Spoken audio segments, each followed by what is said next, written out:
आज हम पढ़ेंगे रेड्यूसिबल रिप्रेजेंटेशन।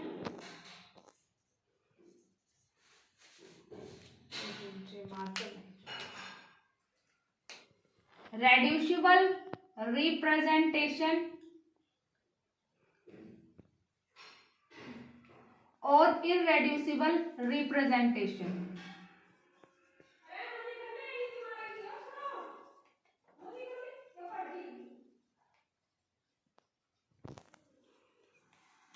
रेड्यूसिबल रिप्रेजेंटेशन क्या होता है? जैसा इसका नाम है वैसा इसका काम है कि which can be reduce into some other form, which can be reduce,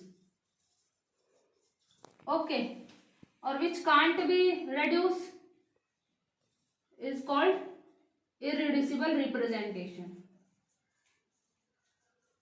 okay, अब हमें क्या करना है कि जैसे कि हमें रिड्यूसिबल रिप्रेजेंटेशन बनानी है। एक मिनट, मैं आपको पहले जो मैंने कैरेक्टर निकालना सिखाया था ना, वो वाली वीडियो आप देखना। और अगर शॉर्टकट कैरेक्टर के लिए मान लो कि C2 है, उसके लिए हमें कैरेक्टर निकालना है, तो उसके लिए फॉर्मूला होता है 2 cos थीटा प्लस 1। तो C2 में एंगल कितना है? 180 है, तो 2 cos 180 प्लस 1। 180 कितना होता है? -1, तो 2 प्लस 1 -1, वही आया है ना जो हमने उस टेबल से निकाला था। अब अगर हमें निकालना है S2, ठीक है, तो उसके लिए फॉर्मूला होता है 2 cos थीटा माइनस 1। अब 2 cos 180 -1, ठीक है, 180 होता है -1 -1 कितना होगा? -3।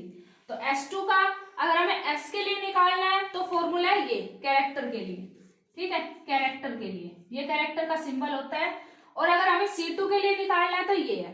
अब बात करते हैं कि रेड्यूसिबल रिप्रेजेंटेशन। वह रेड्यूसिबल रिप्रेजेंटेशन किस लिए चाहिए? रेड्यूसिबल रिप्रेजेंटेशन चाहिए हमें जब हम वाइब्रेशनल मोड निकालेंगे, ठीक है, ये एग्जाम में आता है। यहाँ पे जो मेन नेट का क्वेश्चन है वो बनता है, ठीक है, 4 नंबर का। जब हम वाइब्रेशनल मोड निकालेंगे, जब हम रोटेशनल मोड निकालेंगे, तो उसके लिए हमें चाहिए।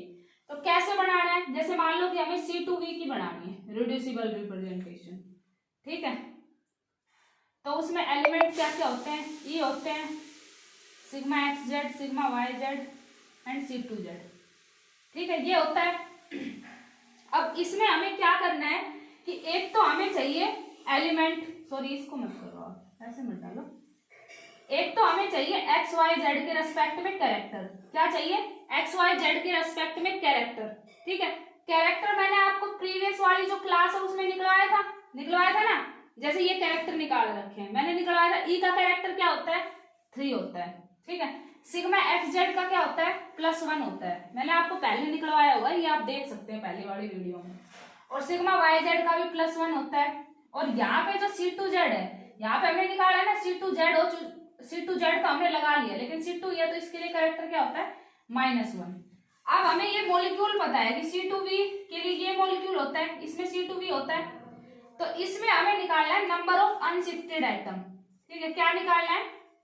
नंबर ऑफ अनशिफ्टेड एटम, ठीक है। जब भी हमें कहा जाए कि भाई वाइब्रेशनल मोड निकालने हैं 3n कोऑर्डिनेट के रेस्पेक्ट में, 3n कोऑर्डिनेट के रेस्पेक्ट में, तो सबसे पहला काम हमारा क्या है? ये वाला टेबल बनाना है, ठीक है। जब भी हमसे, एक बार मैं दोबारा रिपीट कर देती हूँ, जब भी हमसे कहा जाए कि 3n कोऑर्डिनेट के रेस्पेक्ट में हमें वाइब्रेशनल मोड निकालना है, तो सबसे पहले हमें टेबल बनानी पड़ेगी। अब अगर हम किसी भी मॉलिक्यूल में ई लगाते हैं, ई का मतलब क्या है? आइडेंटिटी। आइडेंटिटी का मतलब क्या है कि वो बिल्कुल सेम ही रहेगा। तो अगर हम ई लगाते हैं तो वो एक भी आइटम शिफ्ट नहीं होगा, यानी तीनों के तीनों आइटम यहीं पे ही रहेंगे, ठीक है। अब नेक्स्ट लगाना है हमें सिग्मा XZ, क्योंकि C2Z ऐसे था, ठीक है। तो सिग्मा XZ अगर हम लगाते हैं, सिग्मा XZ अगर हम लगाते हैं, तो मान लो ये वाला लगा है, सिग्मा XZ है, तो ये दोनों इधर उधर हो जाएंगे, सिर्फ एक ही एटम अपनी जगह पे रहेगा, ये वाला। देखो ऐसे मान लो कि ये सिग्मा XZ है, ठीक है, ये वाला सिग्मा XZ है। तो अगर हम XZ लगाएंगे तो इसका रिफ्लेक्शन यहाँ दिखेगा, इसका रिफ्लेक्शन यहाँ दिखेगा, तो सिर्फ एक ही एटम रहेगा, तो यहाँ पे एक लगा लेते हैं, ठीक है। फिर हमने लगाया सिग्मा YZ। YZ कैसे होता है? Z ये वाला है, और YZ ये जो सारे एटम को काटते हुए आएगा, ठीक है, बराबर ऐसे कट जाएगी एटम, ये वाला, ठीक है। तो अब इसके लिए ये जो है नंबर ऑफ अनशिफ्टेड एटम कितने होंगे भाई, कितने अनशिफ्टेड, सारे के सारे अनशिफ्टेड है तो 3 आ जाएगा। अब ऐसे ही हम लगाएंगे C2Z। अगर हम C2Z यहाँ से घुमा के ऐसे ऐसे घुमाते हैं, मान लो ये चक्री है और यहाँ पे एक H है, यहाँ पे एक H है, तो हम इसको ऐसे ऐसे घुमा रहे हैं, ठीक है। तो हमने C2 के ऐसे ऐसे घुमा दिए, तो ये दोनों तो एटम जो है वो अपनी जगह रिप्लेस कर लेंगे। जैसे ये देखो 180 घुमाना है, ये मान लो H2 हो, ऐसे किया, ये 90 हो गई, ये 180, यानी दोनों ने अपनी जगह बदल ली ना। तो अब दोनों ने अपनी जगह बदल लिया, तो यहाँ पर अनशिफ्टेड एटम कितने हैं 1। तो अब इसके लिए हमारे पास ये रिड्यूसिबल रिप्रेजेंटेशन है, ठीक है। क्या है ये, RR है। तो अब इसको इससे मल्टीप्लाई करके यहाँ पे लिखेंगे 9, यहाँ पे लिखेंगे 1, यहाँ पे आएगा 3, यहाँ पे आएगा -1, ठीक है। तो अब हम ये यूज करेंगे। अब आगे जो टेबल होगी उसके लिए मैं आपको बताऊंगी कि इसका यूज करके हम वाइब्रेशनल मोड कैसे निकाल सकते हैं, ठीक है। इतना ही है अब के लिए, थैंक यू।